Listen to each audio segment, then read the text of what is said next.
ரஜினிகாந்த் நடிப்பில் பிரம்மாண்ட வெற்றியை பெற்ற ஜெயிலர் படத்துக்குப் பிறகு இயக்குனர் நெல்சன் திலீப்குமார் தென்னிந்திய சினிமாவின் தவிர்க்க முடியாத இயக்குனர்களில் ஒருவராக மாறியுள்ளார்.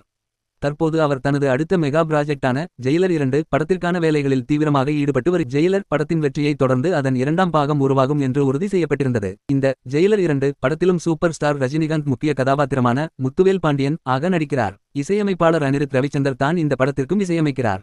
சன் பிக்சர்ஸ் நிறுவனம் தயாரித்து வரும் இப்படத்தின் படப்பிடிப்பு தற்போது தீவிரமாக நடந்து வருகிறது.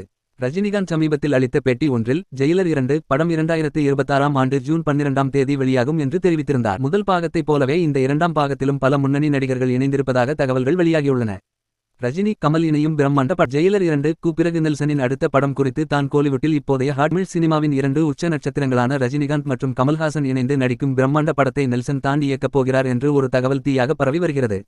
ரஜினி கமல் இணைந்து நடிக்கவிருக்கும் படம் குறித்து ஏற்கனவே உறுதி செய்யப்பட்ட நிலையில் ஆரம்பத்தில் இந்த படத்தை லோகேஷ் கனகராஜ் இயக்குவார் என்று ஆனால் லோகேஷ் கனகராஜ் தற்போது மற்ற படங்களில் பிஸியாக இருப்பதால் ரஜினி கமல் இருவரின் விருப்பத்தின் பேரில் நெல்சன் இந்த வரலாற்று முக்கியத்துவம் வாய்ந்த படத்தை இயக்க பேச்சுவார்த்தை நடைபெற்று வருவதாக கூறப்படுகிறது. இந்த செய்தி இன்னும் அதிகாரப்பூர்வமாக அறிவிக்கப்படவில்லை என்றாலும் இந்த கூட்டணி உறுதியானால் இது இந்திய சினிமாவிலேயே மிகவும் எதிர்பார்க்கப்படும் ஒன்றாக இருக்கும். ஜெயிலர் படத்தின் மூலம் வெற்றி இயக்குனராக உயர்ந்த நெல்சன் திலீப்குமார் அடுத்தடுத்து சூப்பர் ஸ்டார் ரஜினிகாந்த், உலக நாயகன் கமல்ஹாசன் ரசிகர்கள் மத்தியில் இப்போதே எதிர்பார்ப்பு எகிறிவிட்டது.